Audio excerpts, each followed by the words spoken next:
Attendez, j'ai pas encore parlé.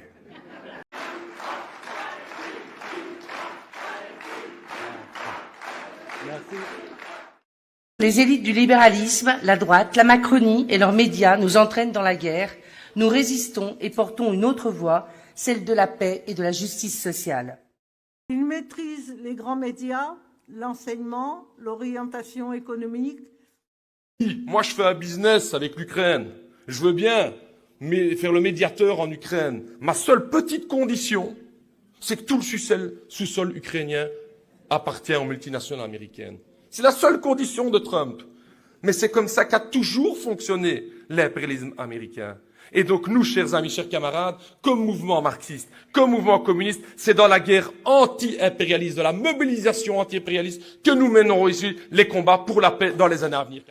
Voix s'élèvent partout sur la planète en faveur de la paix. Écoutons-les. Écoutez ce qu'elles ont à nous dire et ce qu'elles portent d'espoir nouveau pour l'humanité. Écoutons ce monde multipolaire qui s'affirme contre l'hégémonie et pour un autre ordre économique et financier mondial. Écoutons ces nouvelles coopérations qui se construisent loin de nous. Au sein des BRICS, elles peuvent être un point d'appui formidable. Une déclaration très intelligente.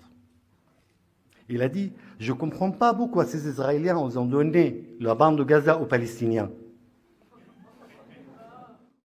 Soit dans l'alternative à gauche, soit dans l'alternative anticapitaliste, soit vers la droite, le nationalisme, le chauvinisme et la guerre, ça ne dépendra que d'un seul facteur.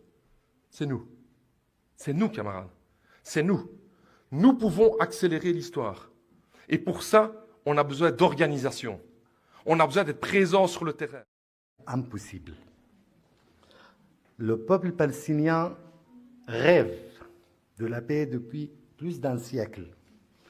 Depuis qu'un ministre des Affaires étrangères britannique a promis notre terre à un lord britannique qui s'appelle Rothschild. La paix, c'est un combat politique contre l'accumulation sans fin du capital entre les mains de quelques-uns, contre l'impérialisme, contre toute forme de prédation. La paix, c'est un combat pour la justice climatique et sociale, car nous savons que les guerres se nourrissent des inégalités sociales, des conséquences du dérèglement climatique et de la concurrence sans merci pour l'appropriation des énergies fossiles. Et la paix, c'est aussi un combat pour un nouvel ordre économique et monétaire mondial, dégagé de l'hégémonie du dollar, comme je l'ai dit, pour que les ressources financières des banques soient mises au seul service des peuples. Et pour cela, il ne suffit pas de brandir la paix comme un slogan, mais de mener des combats concrets et des batailles politiques.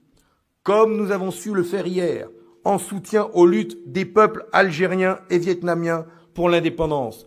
Et j'ai en ce moment une pensée de soutien au peuple algérien pour lui dire que la solidarité avec le peuple algérien pour nous est toujours vivante.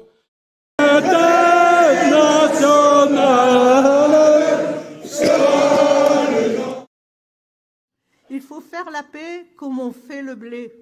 Il faut faire la paix comme il faut des années pour faire une rose et des siècles pour faire une vigne. La paix n'existe pas à l'état sauvage. Il n'y a de paix qu'à visage humain.